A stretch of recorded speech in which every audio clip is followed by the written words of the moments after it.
¿Qué tal? Buenas tardes, buenas noches, buenos días, según en el momento en que nos escuchen. Hoy le damos la bienvenida al doctor Juan Carlos Albi a estas entrevistas del grupo GIEM Filosofía que dirige Gisela Coronado y que formamos parte del Centro de Investigaciones de la Universidad de Mar del Plata, CIESE. ¿Qué tal, Juan Carlos? ¿Cómo estás? Bienvenido, una alegría tenerte, un gran filósofo, un gran estudioso, un gran amigo y colega. Bueno, muchas gracias, Susana. Yo creo que tenemos que empezar en ese orden. Amigo y colega por encima de todas las cosas. Te estoy muy agradecido por la invitación. Me siento realmente distinguido de que me hayas invitado a tus entrevistas porque aprecio mucho tu trabajo, tu ciencia y bueno, es un honor que poder estar en tu salón, digamos, entrevistado. Bien, te escuchamos en lo que, muchísimas gracias, y lo que quieras compartirnos acerca de tus inicios en la filosofía, cómo entendés la filosofía, eh, lo que vos quieras compartir con nosotros y Bueno, mira, yo llegué, nosotras. sí, sí, sí, es una pregunta muy de tipo biográfico, ¿no? Autobiográfica es la respuesta, digamos, sí. Yo llegué tarde a la filosofía. Llegué tarde como el cantante que aprende a cantar tarde, como el ajedrecista que aprende a jugar de grande. Bueno, yo llegué, no que no la conociera de antes, pero comencé a estudiar la carrera de filosofía a los 39 años.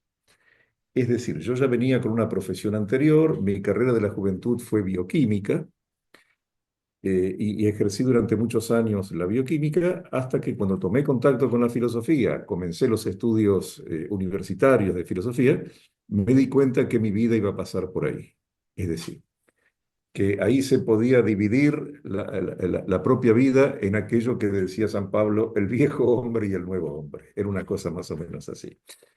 El, Creo que la insatisfacción propia de una carrera científica como es la carrera de bioquímica en Santa Fe, yo creo que en Argentina es una carrera muy difícil, muy exigente, pero en la época en que yo estudié, que fue de los años 1975 a 1981, se trataba de un plan de estudios tremendamente positivista, donde no había lugar a eh, a ningún aporte humanístico.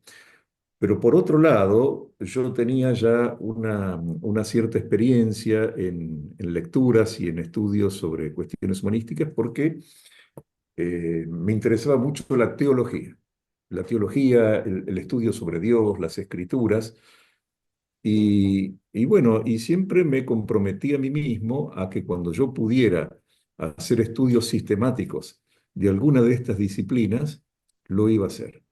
Y la oportunidad llegó cuando yo tenía 39 años.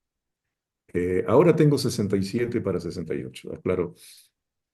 Pero en aquel momento me interesaban tanto la teología como la filosofía, pero estudiando teología como autodidacta me di cuenta que no se podía comprender sin la filosofía. Y yo dije, voy a estudiar filosofía. Bueno, y fue haber encontrado realmente mi esencia, ¿no? Al estudiar filosofía. E hice la carrera en los años que corresponden, primeramente la licenciatura y a continuación, sin solución de continuidad, el doctorado. Entonces, en 10 años completé mi formación universitaria en filosofía, pero fue tan solo el comienzo por todo lo que vino después de las participaciones en congresos, los libros, que a uno le demandan una autoexigencia permanente, ¿verdad? Y eso, bueno, y fue allí donde yo encontré, digamos, el leitmotiv de mi existencia, Ujú. en esa forma de estudiar y de conocer la filosofía. Interesantísimo. Y entonces, una vez que ya te entusiasmaste, te apasionaste con la filosofía, ¿Cuál fue tu derrotero? ¿Y Bueno, cuál fue ese caminito, esas sinuosidades o no? exacto, sí, sí, sí, sí. En la carrera de filosofía uno ve de todo, vos lo sabés que uno ve de todo. Pero como yo ya venía con esa vocación por la teología, por la metafísica, fundamentalmente, me di cuenta que eh, en el tramo final de mi carrera, hacia la tesis de licenciatura, me iba a focalizar en lo que tuviese, en lo que tuviera que ver con las relaciones de la filosofía antigua con los orígenes del cristianismo. Ujú, Entonces, preparé mi tesis de licenciatura y mi tesis doctoral sobre un personaje del siglo segundo correspondiente a la patrística, que vos bien lo conoces, es San Ireneo de León. Y San ujú. Ireneo de León me abrió la puerta a otras expresiones de la fe cristiana antigua, como el gnosticismo y demás, que eran sus rivales. Bueno, y me di cuenta que allí yo iba a establecer mi lugar de estudios. Y dentro de las categorías historiográficas con que se divide la filosofía, este periodo que se llama Antigüedad Tardía, bueno, a mí me cautivó de tal manera que incluso tuve la fortuna de poder enseñar filosofía medieval, que lo sigo haciendo en la Universidad Nacional del Litoral, y dedicarme preferentemente a la Antigüedad Tardía, pero en el estudio de las relaciones entre la filosofía griega y los orígenes del cristianismo. Por supuesto, el descubrimiento de obras como la del doctor Francisco García Bazán durante mi época de estudiante, la de José Pablo Martín, marcaron también el derrotero de mi búsqueda y fueron, sin conocerlos personalmente todavía, fueron mis maestros iniciadores en esa línea de estudio. Y vos sabés que José Pablo Martín fue jurado en mi concurso, en el primer concurso que hice en Mar del Plata para alcanzar el grado de jefe de trabajos prácticos en filosofía medieval y moderna. Ah, Allí claro, tuve el claro, placer de conocerlo porque yo leía sus artículos, pero no lo conocía. Así que claro. sí, sí, allá en el año 1998. Claro, bueno, fue más o menos cuando yo lo conocí personalmente también, porque vino a Santa Fe a dictar un curso de doctorado. En ese momento el doctorado en filosofía recién comenzaba. Yo era estudiante de la licenciatura, pero me anoté en el curso como curso abierto sobre el libro 12 del Tratado de Trinitate de San Agustín. Y me impresionó, dije, la erudición de este hombre, ¿no?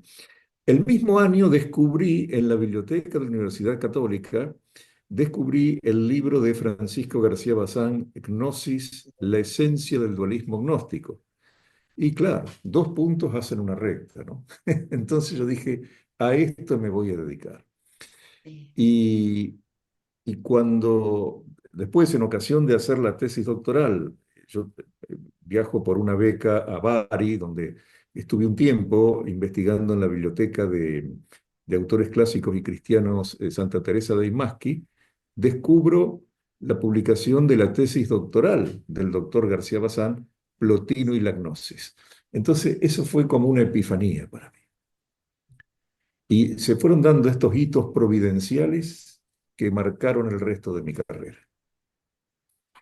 Ojalá que pueda hacerle una entrevista, no sé cómo está, hace un tiempo que no lo veo a García Bazán. Ojalá que podamos tener también un Sí, encuentro de este yo, tipo. yo creo que sí, yo lo vi en octubre, se lo ve muy bien, con una lucidez impresionante, y él se queja de su memoria, pero su memoria es prodigiosa, sigue siendo prodigiosa. Es decir, creo que te aceptaría con mucho gusto una entrevista y estaríamos todos contentos de Oh, verla. Sí. encantadísimo, sí. Bien, ¿con qué te gustaría continuar comentando qué cuestiones de tus indagaciones? Eh, bueno, no sé, digamos, eh, ¿qué, qué te despierta más curiosidad a vos para que yo pueda canalizar la respuesta, ¿no es cierto? Mira, eh, como decían, es mucho más difícil la pregunta que la respuesta, ¿no? Esto ya lo demostraron Platón y Sócrates cuando, porque ellos prácticamente inventaron el tema de la pregunta y la respuesta dialéctica. Y la pregunta es mucho más difícil que la respuesta, porque la pregunta marca el canal por donde tiene que ir la respuesta.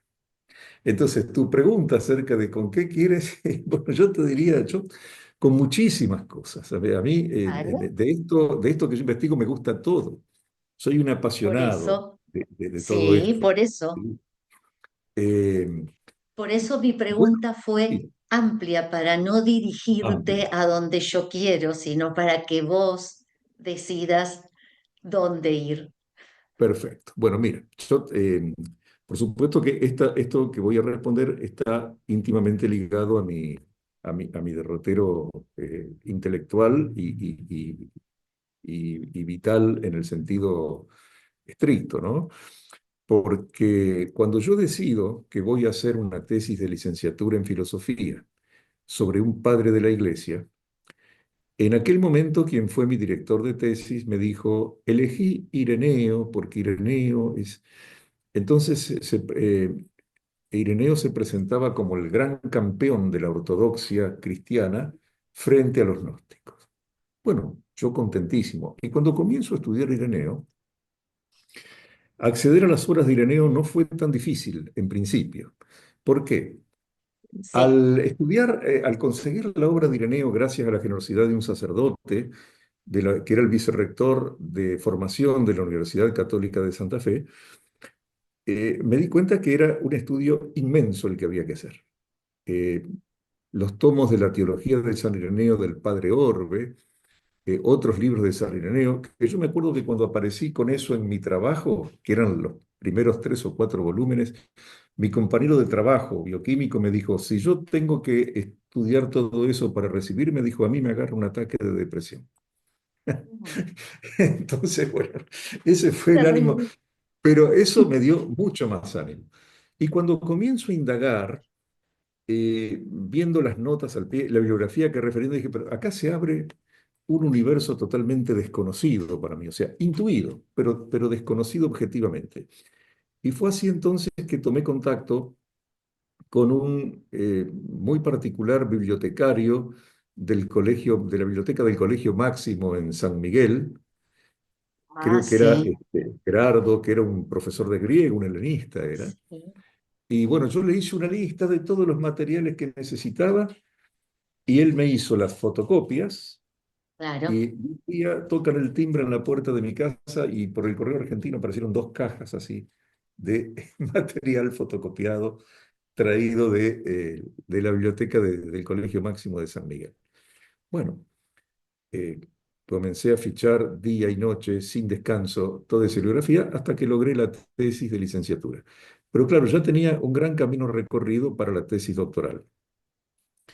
Y allí cuando yo estudio en mayor profundidad, me doy cuenta que los enemigos de Ireneo, es decir, los gnósticos cristianos, tenían tanto o más riqueza que lo que se consideraba como la ortodoxia. Y yo digo, pero estos cristianos tienen un conocimiento filosófico, científico, superior al resto, y entiendo por qué fueron proscriptos. Y comencé a estudiar el gnosticismo, por supuesto, de la mano del doctor García Bazán, de sus libros, Sí. porque todavía no lo conocía personalmente. Y me di cuenta, y siguiendo los consejos del padre Orbe también, de que para entender a Ireneo había que entender a los gnósticos, porque si no, no se podía. Y para entender a los gnósticos había que entender a aquellos que los combatieron. Ireneo, Exacto. Justino, Teófilo, bueno, los apologistas del siglo segundo, Tertuliano. Sí, Entonces yo sentí que estaba de repente, me había embarcado en un océano infinito. tal Y, cual.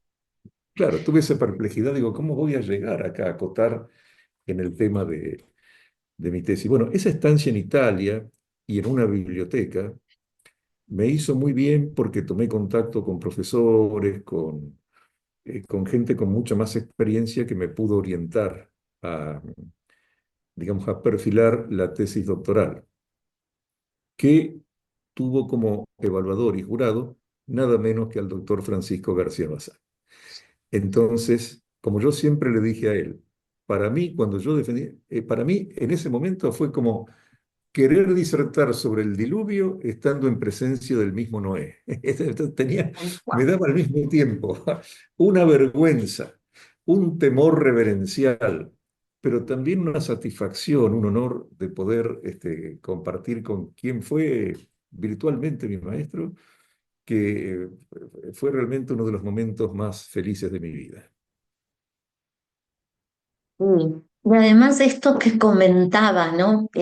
Bueno, yo también tuve una experiencia similar con con la tesis doctoral, pero ahora estamos ¿Mm? hablando de vos. Y esto que comentabas es un periodo tan interesante, tan rico, el de yo le digo la patrística y la matrística, ya sabes, eh, Sí, sí, sí, sí. estas debilidades mías por la filosofía que se desarrolló en ese momento tan rica y tan aún poco conocida, ¿no? Porque hay Sí, estudios, no podemos decir que no haya estudios sobre el periodo, pero no es algo difundido como correspondería, ¿no?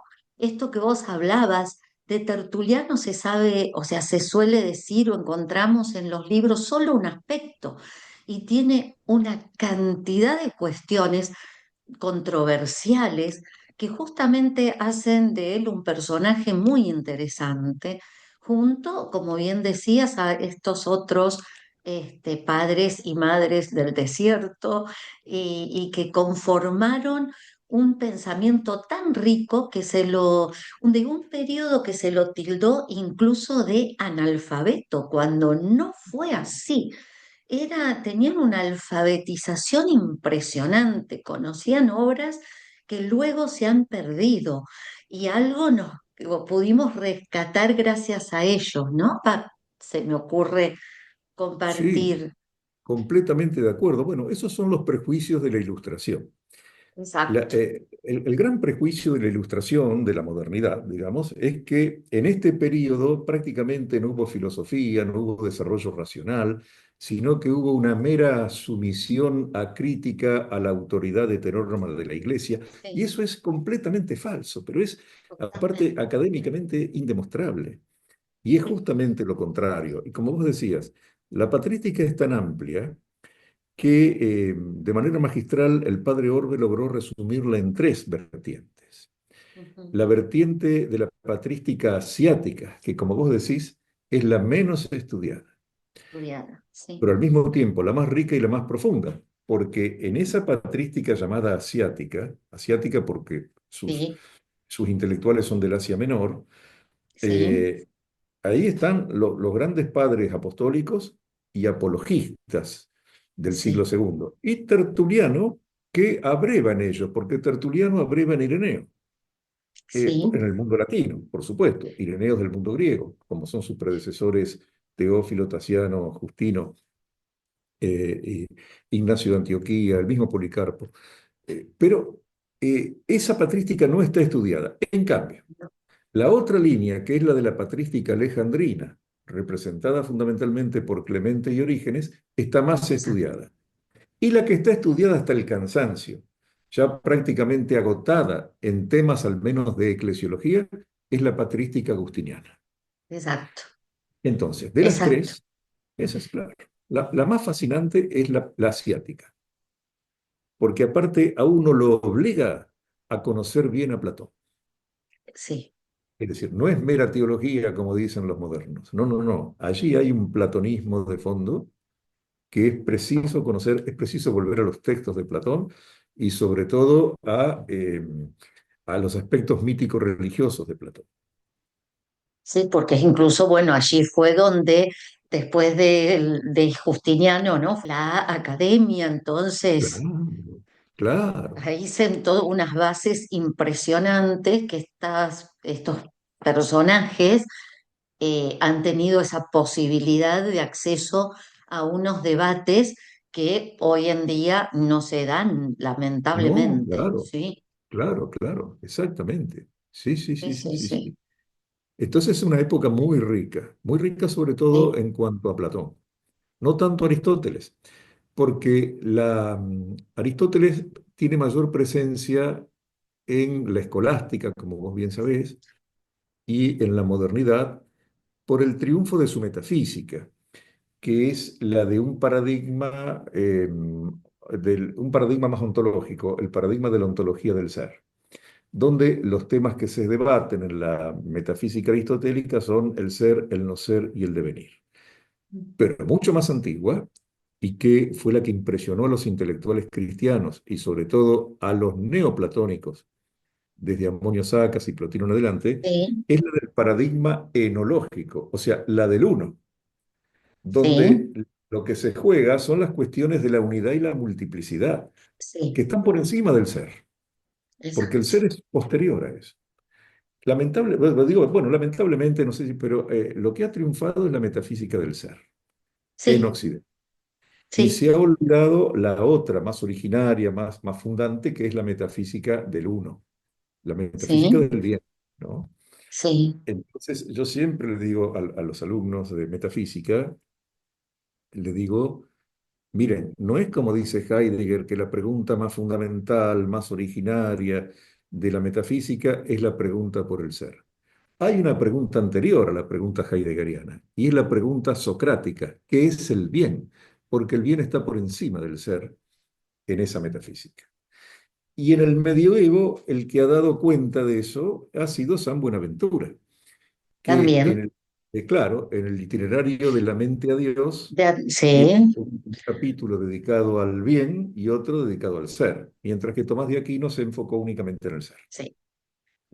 Sí, por eso yo te iba a comentar, a raíz de esto que estabas diciendo, que también hay otra pregunta muy importante y que, no, que a veces se olvida y que es tomada también desde estos pensadores que estás nombrando, que es la pregunta por el no ser. Y Claro, entonces ahí claro, tenemos a Pseudo Dionisio, Escoto Eriúgena y exactamente. a muchas de estas mujeres medievales, ¿no? Y de la tardo antigüedad. Mm, Claro, que yo creo que en el tema del no ser, bueno, Plotino recuperando eso de Platón, ¿no es cierto? El tema del no exacto. ser. Yo creo que el mérito de Aristóteles fue vincular lo sensible con con el ser, porque en Platón lo sensible estaba más vinculado al no ser por defecto, ¿eh? No al no ser por exceso, Claro, que es eso, a ese el de los apuntaba primeros, yo, claro, al no ser por exceso, a claro, ese, al no ser por exceso, que claro, son los primeros exacto, principios de la Academia Platónica. Pero el que lo sistematiza por primera vez es Mario Victorino. sí, Mario Victorino, en su carta a Cándido, nos muestra los cuatro significados del no ser. El primero como privación absoluta de ser, Parménides. El segundo significado como el no ser de uno respecto de otro, la alteridad. ¿Eh? Platón en el Sofista, por mm, ejemplo. Cuando sí, en los géneros supremos él conecta el no ser con los distintos géneros. En tercer lugar, el no ser como futuro, o sea, aquello que todavía no es, pero va a ser. O sea, ujú, la posibilidad neoplatónica muy parecida a la potencia aristotélica. Los neoplatónicos hablaban de la potencia definiéndola como aquello que no puede no ser, ujú, porque va a ser.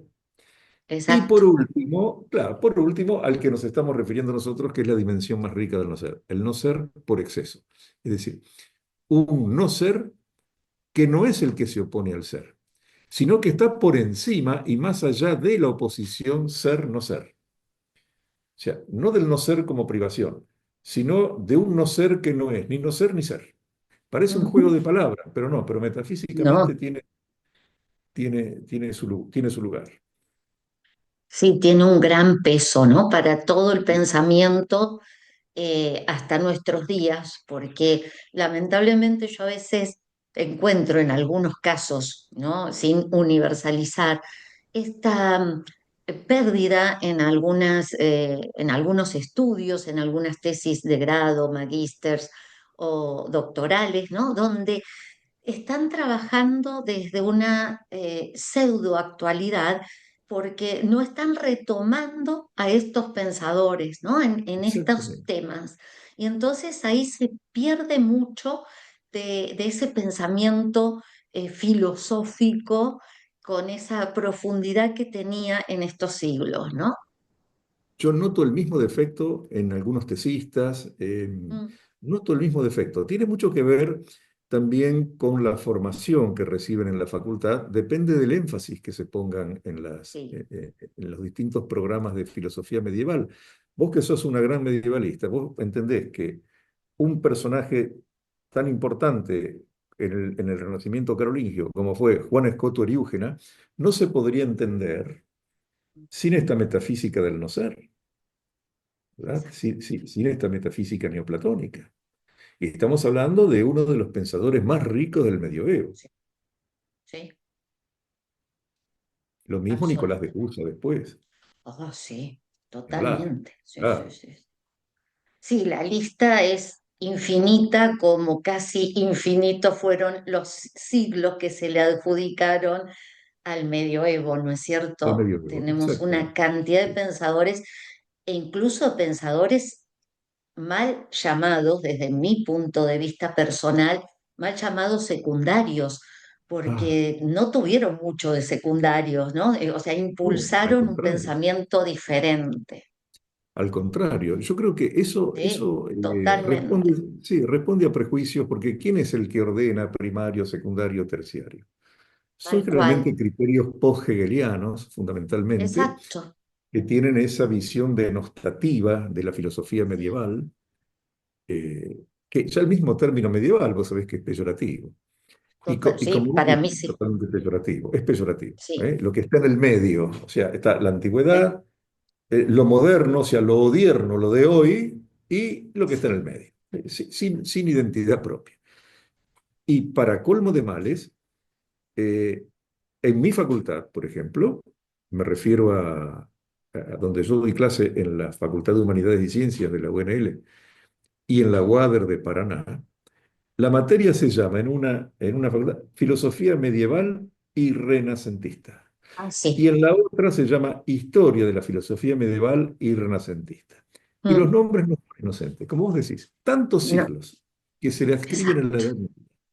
¿Por qué le tienen que cargar con los dos siglos del Renacimiento? Cuando la filosofía antigua se estudia en 3 o 4 siglos, la moderna también en 2 o 3 siglos, pero los 15 siglos de Sí, filosofía medieval sí, están recargados con Renacimiento. Y yo sí, le digo, sí, esto es muy sencillo. Como tiene mala reputación ante la academia, la filosofía medieval, le ponen un acompañante más digno, entre comillas, como cuando tal no se podía cual. entrar al cine porque uno era menor de edad, entonces tenía que ir acompañado por un mayor. Bueno, entonces como el Renacimiento nadie lo discute, nadie discute el estatus intelectual del Renacimiento, pero del Medioevo sí, le Sí, cargan el lastre de filosofía renacentista. O tal sea, cual. hasta los planes de estudio están armados con esa visión prejuiciosa. Sí, sí, sí, hay toda una ideología prejuiciosa en esto que es Tal cual. nociva absolutamente y que tristemente en algunos ámbitos se repite, ¿no? Se Sí, repite sin hacer una crítica de aquello que se una crítica. está, como estás haciendo vos ahora, ¿no? Claro, Y claro. ya nos quedan unos pocos minutos, entonces lo que te querría pedir, si tenés ganas, es Sí. qué te quedaste con ganas de comentarnos acerca de esto que dijiste o de cómo ves la filosofía hoy, lo que vos quieras, qué te quedaste Bueno, con ganas de eh, decirnos. bueno, con ganas me he quedado, yo estaría Me hablando toda la noche, imagino, no pero habría podemos problema. seguir en otro momento, ¿eh? Podemos Pero continuar. sí, sí, claro. Yo creo que esta última pregunta me parece muy importante, ¿cómo veo la filosofía hoy? Bueno, yo no soy simpatizante de la filosofía contemporánea, justamente porque quien ha buceado en las riquezas del pensamiento antiguo, eh, yo lo encuentro insípido el pensamiento contemporáneo, sin haber profundizado demasiado. Pero porque además, porque a la filosofía contemporánea me parece que le falta la visión del filósofo, que es la visión del todo. Y vuelvo a Aristóteles, ¿no? Cuando allí, en ese famoso comienzo del libro cuarto de la metafísica, del libro Gamma, que dice que la ciencia del ser en tanto ser se ocupa del ser en su totalidad, mientras que las ciencias particulares se ocupan de una parte del ser. Yo creo que la filosofía contemporánea ha caído en esa fragmentación, es decir, querer extraer la lógica del todo, pero es la lógica que le corresponde a la parte. Entonces terminan reduciendo la filosofía a la lógica, la filosofía a la teoría política, la filosofía al lenguaje y agotan en la parte lo que ellos creen que es el todo. Ujú, Ese es el defecto que yo veo en la filosofía contemporánea y que ujú. para eso hay que volver al pensamiento antiguo. Ahí creo que está la respuesta.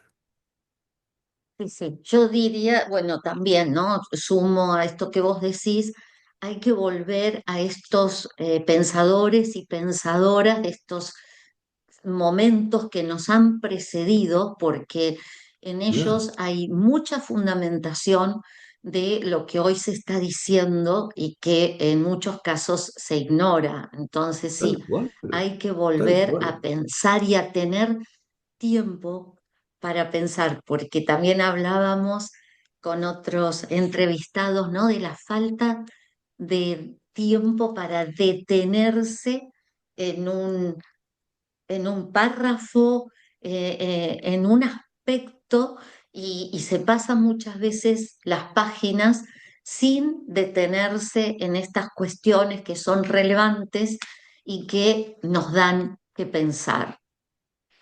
Es que precisamente la pérdida de la dimensión del tiempo va acompañada de la pérdida del sentido de la vida, sin duda. Exacto.